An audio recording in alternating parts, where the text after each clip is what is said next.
If you've always wanted to read Brandon Sanderson, but you've been overwhelmed by the 50-book universe that he has, this video is to help guide you along about what decisions to make with Brandon Sanderson. What is there to say about Brandon Sanderson that hasn't been said? He's become a superstar phenomenon, and rightly so. He writes good books. Not everybody loves his books. Not everybody has good experience with his books, and I want you to have good experience. So I'm going to give you some advice as you move along exploring his books. I started reading him over 10 years ago, and I had a good experience in the order that I read things in, and I think it really made a difference. So let's get into your journey with Brandon Sanderson. First, I want to start with Brandon Sanderson's weaknesses. It's okay to start there. I don't like to be critical, but he's such a big star, he's such a big writer now that it's okay. I want to set your expectations. Brandon Sanderson is actually not, his prose is not very good. It's not terrible, but the way he actually writes, the way he puts two sentences together, there is absolutely nothing special about it. It's very pedestrian. It's almost YA. There's nothing wrong with writing that way. That is how he writes. There is nothing beautiful about the way he puts sentences together. Sometimes there is, but on average there's not. Another weakness of Brandon Sanderson is he's not funny. Sometimes he tries to be funny, but he's not funny. He's not funny at all. His humor is terrible. In fact, I'm just going to get right out of the gate here. The book you should not start out with, which maybe I shouldn't recommend it because I haven't read it because it looks terrible, is that Frugal Wizard book that came out. I never read it. It looks bad. I don't think you should. I know I haven't read that book, but you should not start with that book. But those are definitely the weaknesses of Brandon Sanderson. But what makes him such a prolific writer? What makes him such a widely known now and such a beloved writer? It's because he's a great storyteller. And that there is a difference between putting sentences together and beautiful prose and being a good storyteller. He tells stories really, really, really well. And of course, he builds these very inviting, magical worlds that you want to discover, you want to read about. And then he has these very meticulous magic systems that are really cool. They're really interesting to read about. And then his characters are really lovable. They're dorky, they're quirky, they're serious, they're melodramatic, they're emo, they're kind of all over the place. And they're really interesting. And then he's created this huge network of books called the Cosmere that everything connects together. He hides Easter eggs in all of his books. He's really just pulled it off and pulled it all together, and it's really fun to read. All right, but let's get into the meat of where should you begin with Brandon Sanderson. I recommend you should get exposed to his writing style and what his books are like without making a big commitment. A big commitment is like jumping into the Stormlight archive or The Way of the Kings as the first book. Those are big books. They're like 1,000+ books, and there's 5 of them now. I don't think you should start there. I think they're his strongest work. They're my favorite of everything that he's written, but I don't think you should start there. I think you should start with his earlier standalone books. I think you should start with the book that I started with, which is Elantris. Elantris is a standalone book. It's part of his Cosmere universe, like his MCU universe, whatever. And that's the first book I read. When someone happened to mention Brandon Sanderson to me more than 10 years ago, I was like, yeah, sure, I like fantasy. I'll take a look. And I read it, and I really enjoyed it. This book it's a simple story. It's a fresh new magical world. It's got this kind of interesting magical system, but it has a really, really cool backstory. It's this prince who wakes up. He's inflicted with this plague that only a certain city of people in Elantris are afflicted with. He's got like lesions all over his skin, and he's going to be condemned to go there. And where he was going to inherit this kingdom.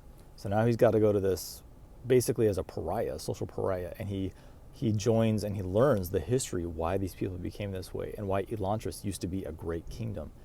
And the way the story unfolds and why this happened is really, really cool. It's just a fun book. It's got really great lore. It's got a really great backstory, a great resolution, and I really enjoyed it. The reason I think you should start with Elantris first is I have found that people that don't start there and they go Stormlight Archive, they go back and they read something like Elantris and they're like, it's not that good. And I think it's context. I think it's the order that you've read books in.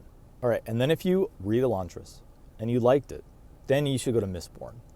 Mistborn there's several books in the Mistborn kind of a universe, but there's the first trilogy. It's 3 books. They're, 600 pages plus, something like that. They're not that long. They're long, but they're not 1,000. So it's a little bit of commitment, but it's a tiny commitment. But so if you've already read Elantris, you've already have buy-in, you kind of like it. Then you move to Mistborn, and then you're going to discover really cool characters like Kelsier and Vin. You're going to be part of a resistance movement from page 1.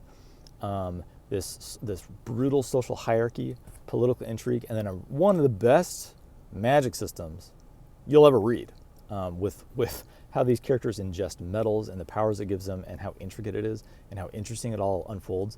And then there's 3 books of that, and they're really interesting. They have really interesting characters and backstory and lore, and there's this religion behind things. It's cool. It's really interesting, and I think if you go from Elantris to Mistborn, I think you're gonna have a successful first attempt at Brandon Sanderson. Where do you go from there? Go back to some standalones. Go back to his older works like Warbreaker. Definitely read Warbreaker. Don't sleep on Warbreaker. Warbreaker's a great book. And then maybe you could read some of his secret novels projects that he had. Tress was good. I didn't love Tress, but I thought it was pretty good. Yumi and the Nightmare Prince. Actually, go back to Yumi and the Nightmare Prince. In fact, Yumi and the Nightmare Prince could be your first book into Brandon Sanderson. I think you should probably, in retrospect, you should start with either Elantris or Yumi and the Nightmare Prince. I thought Yumi and the Nightmare Painter, Yumi and the Nightmare Painter, was really excellent. That is a very interesting world. It's got very interesting characters. It's got actually a romance that kind of got me. It's kind of YA, but not really. And I don't really like YA. I don't read YA. In fact, I don't read Brandon Sanderson's YA stuff at all. His sci-fi YA stuff, not a fan. So Yumi and the Nightmare Painter I thought was very excellent. Do not read the Sunlit Man yet. You got to get in the Stormlight archive before you read the Sunlit Man. Now, after you read that first Mistborn trilogy, you can jump into the next Mistborn saga, which is 4 books. It's pretty good. I enjoyed it. It's not his best work. I actually think from Mistborn, then you should go to the Stormlight archive. Go right into The Way of the Kings. The Way of the Kings is one of his best books, period. And then The Words of Radiance, the second one, is probably the best book he's ever written, in my opinion. And I think a lot of people probably share that opinion. Now, Stormlight Archive is like his magnus opum, right? It is 1,000+ books. The world he develops, the characters, everything is so layered and so really, really amazingly developed. It takes place in an entire new world called Roshar.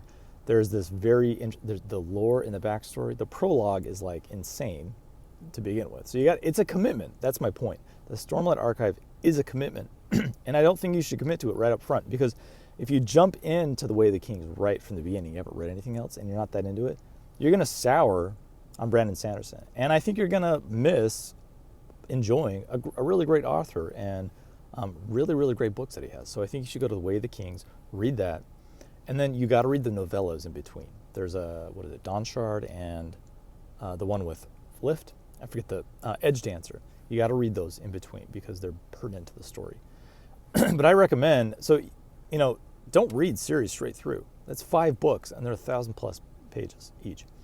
The most recent one that came out over a year ago, Wind and Truth. It's controversial. It's got a lot of different takes. I really enjoyed it. It's got many weaknesses as well, but I really enjoyed it. I will tell you, the Stormlight Archive, it's 5 books. It pays off. It's good, and he's still going to continue with that.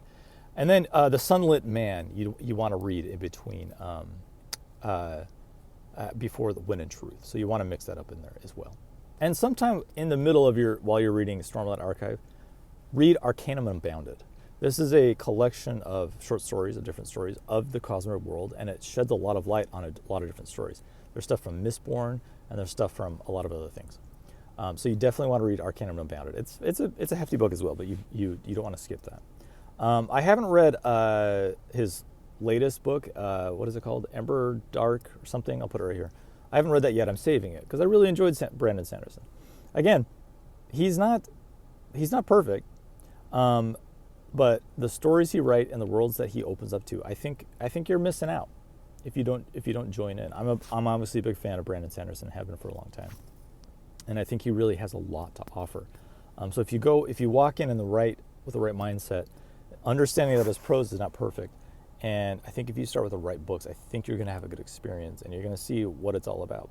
He also just seems like a decent guy. So and he seems like he's doing a lot of good work and really shaking up publishing and trying to protect, self-pub authors by demanding more rights through Audible and Kindle and things like that.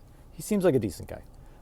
Anyway, that's your Brandon Sanderson starter kit. I hope it helps you. Let me know in the comments where you started and what worked for you. Anyway, I'll wrap it up. Thanks for watching. You can subscribe, check out my links. You can look at my website at wickwelker. It's just wickwelker.com. I'm an author as well. You can look at my website, No Pressure. Take a look at the stuff I've done. I'm also a medical doctor. I'm an anesthesiologist and an ICU doctor at a major academic center in the United States. And I do a medical podcast where I talk about intensive care and a lot of stuff, a lot of more serious topics than fantasy. But in my podcast, I also talk about a lot of books. I talk about nonfiction. I talk about economics. I read lots of economic books, history, politics, lots of stuff. You can take a look there. I also talk about fiction and sci-fi and stuff on my podcast. If you're interested as well, you can take a look. Anyway, I'll drop some comments, send me an email if you want me to cover any topics, and I'll keep going with some videos. Thanks for joining me today.